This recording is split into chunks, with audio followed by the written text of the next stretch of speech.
berharga bagi kita semua. Para Dewan Juri yang terhormat Lomba Debat Bahasa Indonesia dengan saya Maura Yola Anjani sebagai perwakilan dari SMA Santa Ursula Jakarta, Provinsi DKI Jakarta.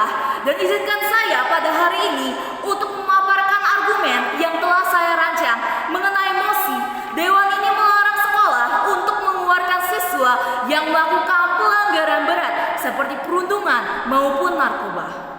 Sebelumnya, saya ingin menyatakan dan menegaskan bahwa saya setuju jika sekolah melarang atau tidak mengeluarkan siswa yang telah melakukan pelanggaran berat seperti merudung maupun menggunakan narkoba.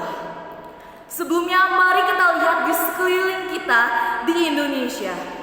Kita hidup di era globalisasi di mana masyarakat Indonesia sendiri telah menerima ataupun mengakses sebuah informasi baru dan pengaruh luar dari pengaruh barat ataupun Asia Timur seperti Korea, Jepang, Cina, dan lain sebagainya. Salah satu pengaruhnya tersebut merupakan pengaruh yang negatif seperti perundungan ataupun narkoba. Dan tentunya hal ini setelah terjadi di lingkungan sekolah di masyarakat kita, yaitu di Indonesia sendiri. Sungguh miris dan prihatin akan hal ini terjadi di lingkungan sekolah. Serta banyak sekali anak-anak yang menerapkan perilaku buruk tersebut. Bahkan menyebarkan perilaku negatif seperti perundungan ataupun narkoba kepada teman-teman yang lain di lingkungan sekolah.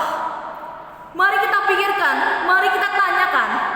Saya ingin bertanya, pertanyaannya adalah apakah dengan mengeluarkan anak yang melakukan perundungan atau narkoba tersebut dari sekolah bisa membuat mereka jerak? Lalu pada kenyataannya di sekitar lingkungan kita, mereka itu bisa saja masuk ke sekolah lain. Misalnya dengan menggunakan uang yang dimiliki oleh orang tua mereka ataupun koneksi yang dimiliki oleh orang tua mereka sendiri. Hal ini sungguh tidak sangat efektif, bukan? Maka dari itu izinkan saya untuk memaparkan, untuk menjelaskan 3 poin penting yang akan menjadi pilar argumen saya. Mari kita masuk ke poin yang pertama, yaitu kurangnya pendampingan orang tua dapat membuat anak menjadi mengikuti pergaulan bebas. Hal ini menunjukkan 100% bukan kesalahan dari anaknya sendiri. Pada poin kedua, yaitu sekolah dapat memberikan rehabilitasi atau pengobatan secara psikis bagi anak-anak yang melakukan hal negatif seperti perundungan maupun narkoba. Lalu pada poin yang terakhir saya akan memaparkan mengenai perbandingan dampak yang dirasakan oleh anak yang dikeluarkan dari sekolah dengan anak yang mendapatkan kesempatan sekali lagi dari sekolah. Oleh sebab itu, mari masuk ke poin yang pertama, yaitu mengenai pendampingan orang tua terhadap anak merupakan pilar utama.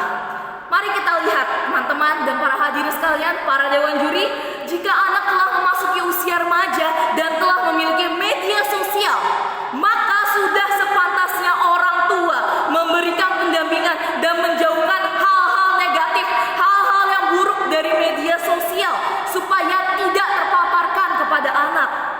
Bukan berarti orang tua sibuk untuk bekerja, anak diserahkan begitu saja kepada para pengasuh, kepada para pembantu, karena orang tua dan keluarga sendiri merupakan tempat utama, merupakan tempat awalnya karakter anak dapat terbentuk, dapat terkendali.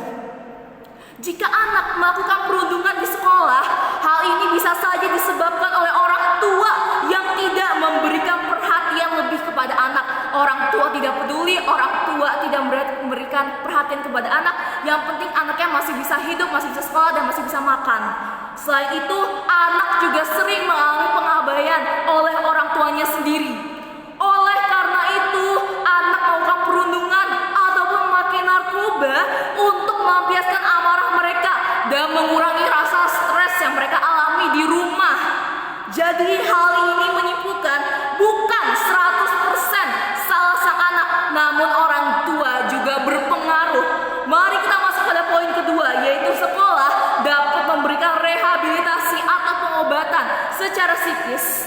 Sekolah sebagai tempat pembentukan karakter kedua bagi sang anak sudah sepantasnya, sudah seharusnya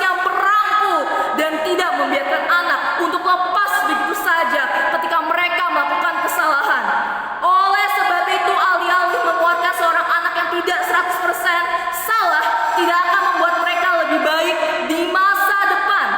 Oleh karena itu, sekolah dapat memberikan rehabilitasi kepada anak mengenai masalah kesehatan mental yang diderita oleh sang anak. Faktor-faktor apa saja yang membuat anak tersebut melakukan perundungan atau memakai narkoba. Anak dapat diajak untuk berdiskusi mengapa mereka melakukan hal tersebut dan apakah mereka memikirkan perasaan orang tua ketika melakukan perbuatan buruk, perbuatan yang negatif. Dengan begitu, anak akan menyesal dan menyadari kesalahan yang telah dia perbuat.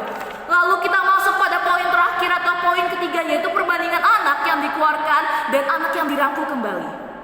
Anak yang dikeluarkan dari sekolah belum tentu juga akan jera akan kelakuan yang mereka lakukan. Bisa saja mereka melakukan sekolah di rumah atau homeschooling atau masuk ke sekolah baru, dan mereka akan tetap melakukan perbuatan yang buruk seperti perundungan, seperti menggunakan narkoba.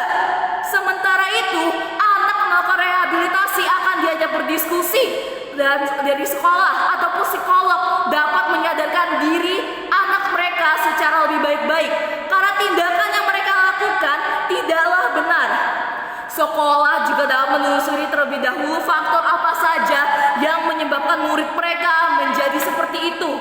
Dengan demikian, sekolah tidak dapat menghakimi murid begitu saja, namun dapat merangkul untuk membawa perubahan atau dampak positif bagi murid mereka. Oleh karena itu, para dewan juri yang saya hormati, saya masih berpegang teguh terhadap pelarangan untuk sekolah supaya tidak mengeluarkan siswa yang melakukan pelanggaran berat. Mari sebagai masyarakat Indonesia kita membuka pikiran dan membawa dampak kemajuan bagi Indonesia. Berdirilah bersama kami, tim pemerintah, maka Anda akan membawa kemajuan bagi negara Indonesia. Senang berada bersama di tim pemerintah. Terima kasih.